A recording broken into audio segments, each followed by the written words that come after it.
Hi students, आप सभी का स्वागत है। आज हम लोग सिलेबस के बारे में देखेंगे कि आपके सिलेबस में जो कि अकाउंट सब्जेक्ट से रिलेटेड है कौन कौन से टॉपिक को शामिल किया गया है। क्लियर? तो देखते हैं अकाउंट सिलेबस का टॉपिक क्लास 12 का है। Syllabus accountancy class 12 part A accounting for non for profit organisations partnership firms and companies financial statements of not for profit organisation. इसमें यूनिट्स टॉपिक दिया हुआ है not for profit organisation concept, receipts and payment account, features and preparation, income and expenditure account, features preparation of income and expenditure account and a balance sheet from the given receipts and payment account with additional information। ये आपका topic है। इसका scope क्या है? Adjustment in equation should not exist 3 or 4 in number of restricted to subscriptions, consumptions of consumables funds and sale of assets, old materials funds, entrance admission fees and general donation are to be treated as revenue receipts. Trading account of incidental activities is not to be prepared। And आपके second unit में अगर देखा जाए तो accounting for partnership firms, इसमें unit topic क्या है, आपको क्या पढ़ना है, इसके बारे में डिस्कस किया जाए। आपका टॉपिक है पार्टनरशिप। इसमें आपको फीचर्स पार्टनरशिप डीड पढ़ना है, provision of the Indian partnership act 1932 in the options of partnership deed, fixed versus fluctuating capital, preparation of profit and loss appropriation account, division of profit among partners, guarantee of profit, past adjustment relating to interest and capital interest on drawing salary and profit sharing ratio. Goodwill में आपको देखना है nature, factor affecting the methods of valuation of goodwill, average profit, super profit and capitalisation method. Note, इसमें देखना है क्या क्या आपको देखना है। Interest on partners loan is to be treated as a charge against profit, goodwill to be adjusted through partners capital current account. As 26 accounting for partnership firms, reconstitutions and dissolution, change in the profit sharing ratio among the exiting partners, sacrificing ratio, gaining ratio, accounting for revaluation of assets and reassessment of liabilities and treatment of reserve and accumulated profit, preparation of revaluation account and balance sheet, admission of a partner, effect of admission of a partner on change in the profit sharing ratio, treatment of goodwill as per as standard 26, treatment for revaluation of assets and reassessment of liabilities, treatment of reserve and accumulated profit, retirement and death of partners, effect of retirement death of a partner on change in profit sharing ratio, treatment of goodwill as per as standard 26, treatment for revaluation of assets and reassessment of liabilities, adjustment of accumulated profit and reserve and preparation of balance sheet, calculation of deceased partners share of profit till the date of death, dissolution of a partnership firm, meaning of dissolution of partnership and partnership firm, type of dissolution of a firm, settlement of accounts, preparation of realization account and other related accounts, capital accounts of partners and cash bank account excluding memorandum balance sheet, piecemeal distribution, sale to a company and insolvency of partners. Note, the realized value of each assets must be given at the time of dissolution.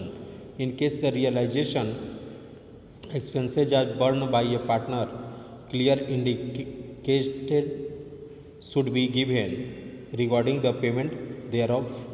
And unit third में आपको accounting for companies में देखना है। Unit topics आपके क्या हैं?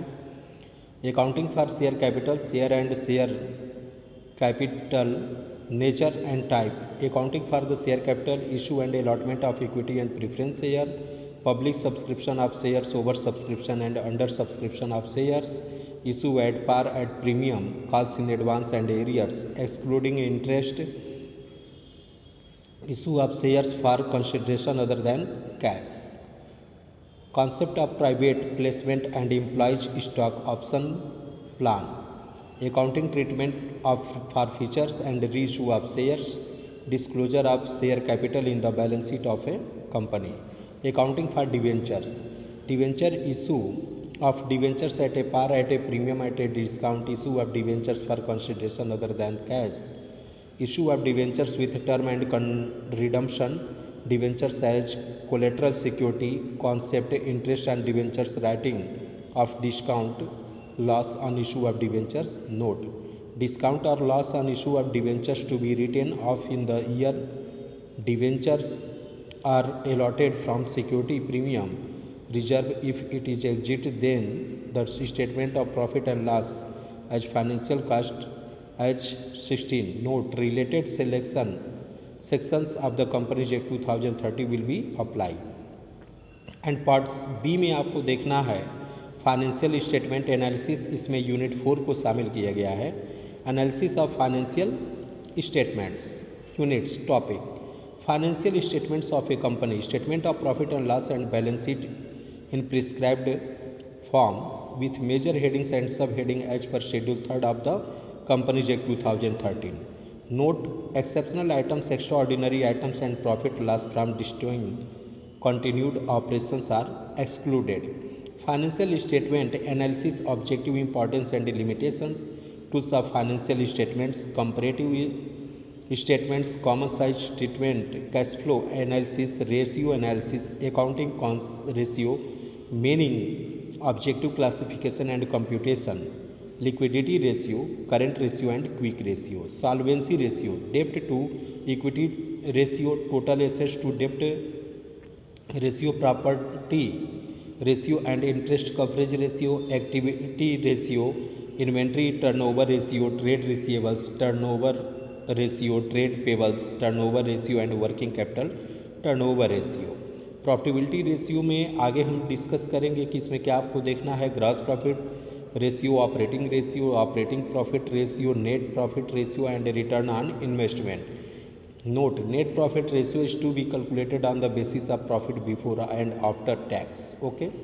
Next unit 5 cash flow statement. Okay, that's your unit number 5. Units topic meaning, objective and preparation as standard 3 revised in direct method only. Note: adjustment relating to depreciation and amortization, profit or loss on sale of assets including investments, divided both final and interim, and tax. Bank overdraft and cash credit to be treated as short term borrowings. Current investment is to be taken as a marketable securities unless otherwise specified.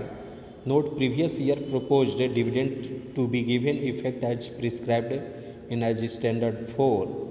Events occurring after the balance sheet, current year's proposed dividend will be accounted for in the next year after it is declared by the shareholders. Okay, ये आपके total जो chapters थे उसके ये पूरे के पूरे details आपको दिया गया है.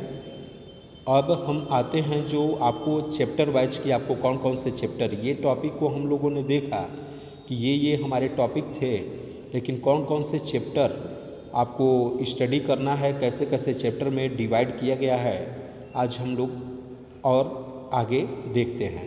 ओके. कंटेंट्स में chapter first part A accounting for not profit organisation, partnership firms and companies. इसमें आपका पहला चैप्टर है financial statements of not for profit organisation, इस पर डिस्कस करेंगे. सेकेंड चैप्टर है accounting for partnership firm fundamentals. Okay. Next change in profit sharing ratio among the exiting partners and goodwill.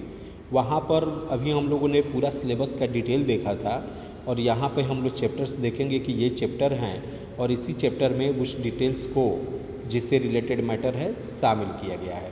Next chapter is admission of a partner, next retirement और death of a partner, next dissolution of partnership firm, next issue and forfeiture of shares, and next company account, issue of debentures, redemption of debenture. Okay.